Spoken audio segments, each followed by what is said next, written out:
Hai, Assalamualaikum warahmatullahi wabarakatuh. Kembali lagi di channel YouTube saya. Saya Eva Safitri Amri, Fakultas Ekonomi Prodi Akuntansi di Universitas Kairon. Di video kali ini saya akan membahas tentang UTS Bahasa Indonesia. Dengan soal yang pertama, yaitu arbiter, unik, dan produktif merupakan bagian dari sifat bahasa.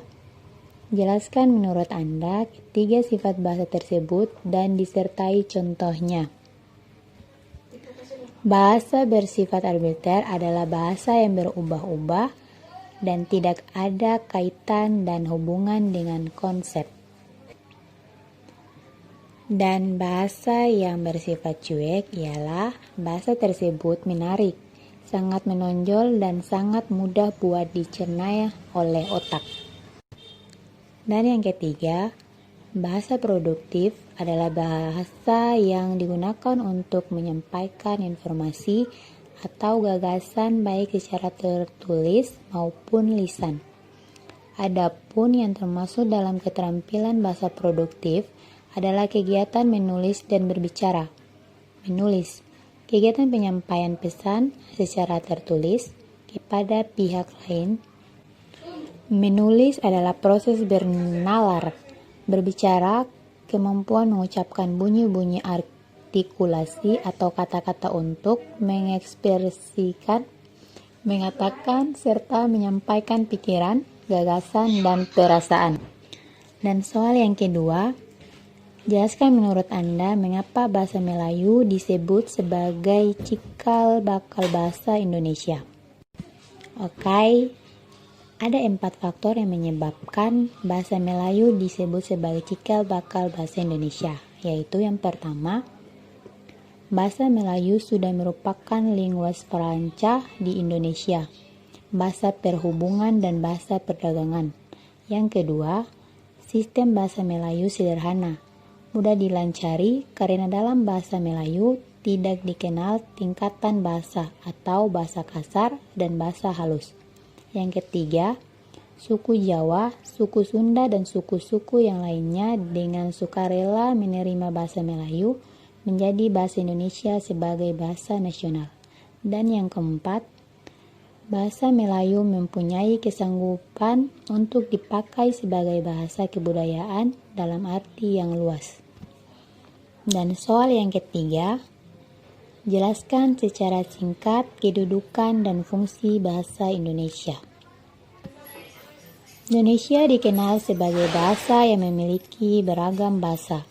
Setiap daerah di Indonesia memiliki bahasa yang berbeda-beda, sehingga muncullah bahasa Indonesia sebagai bahasa nasional Indonesia.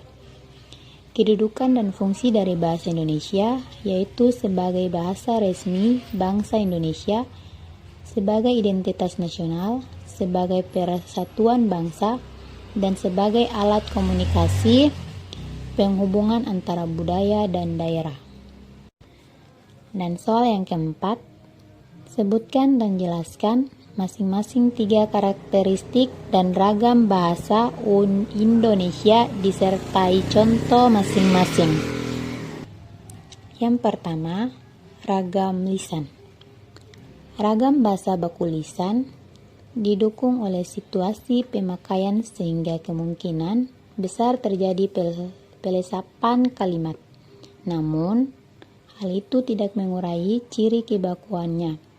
Walaupun demikian, ketetapan dalam pilihan kata dan bentuk kata sertai kelengkapan unsur-unsur di dalam kelengkapan unsur-unsur di dalam struktur kalimat tidak menjadi ciri kebakuan dalam ragam baku lisan. Karena situasi dan kondisi pembicaraan menjadi pendukung di dalam memahami makna gagasan yang disampaikan secara lisan. Yang kedua, ragam tulisan.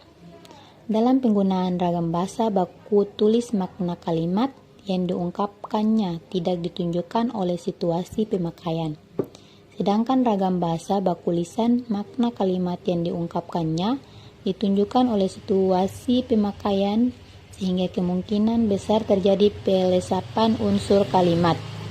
Oleh karena itu, dalam penggunaan ragam bahasa baku tulis, diperlukan kecermatan dan ketepatan di dalam pemilihan kata, penerapan kaitan ejaan, struktur bentuk kata dan struktur kalimat, serta kelengkapan unsur-unsur bahasa di dalam struktur kalimat.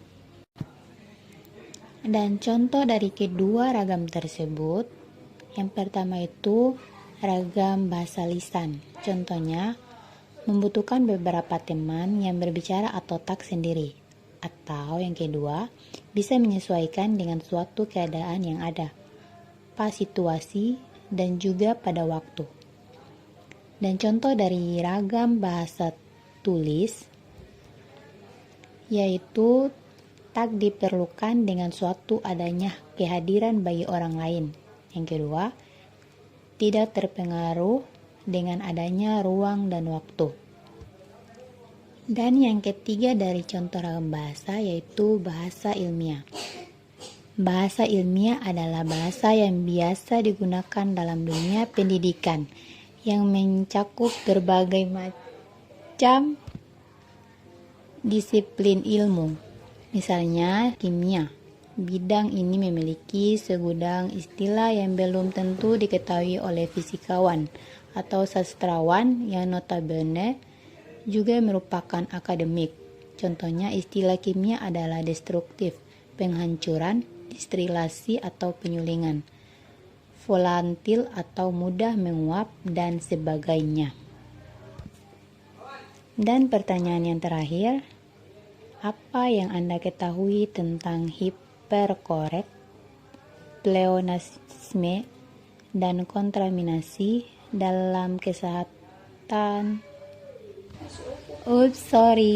Maksudnya dalam kesalahan umum bahasa Indonesia. Yang pertama yaitu hiperkorek.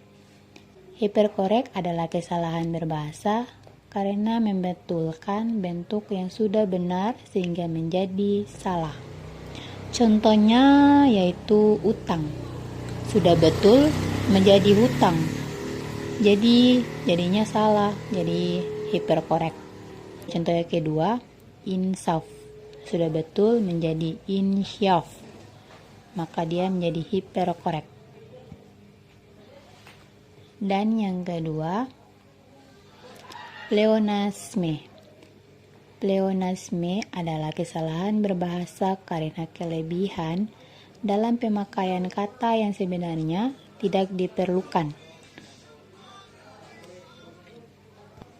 Contohnya, zaman dahulu sudah benar dan dahulu kala itu pun sudah benar, tetapi disatukan menjadi pada zaman dahulu kala, maka itulah yang dia salah. Dan yang terakhir, kontaminasi. Istilah kontaminasi dipungut dari bahasa Inggris contamination atau pencemaran. Dalam ilmu bahasa, kata itu diterjemahkan dengan kerancuan. Rancu artinya kacau dan kerancuan artinya kekacauan. Yang dimaksud kacau ialah susunan unsur bahasa yang tidak tepat, seperti morfem dan kata. Morfem-morfem yang salah disusun menimbulkan kata yang salah bentuk. Kata yang salah disusun menimbulkan frase yang kacau atau kalimat yang kacau. Kontaminasi terjadi karena salah nalar, penggabungan dua hal yang berbeda sehingga menjadi suatu hal yang tumpang tindih. Oke, mungkin itu saja dari saya. Semoga bermanfaat. Jangan lupa ya. Jangan lupa like, subscribe, dan komen. Dan jangan lupa di-share juga ya. Oke, bye. Wassalamualaikum warahmatullahi wabarakatuh.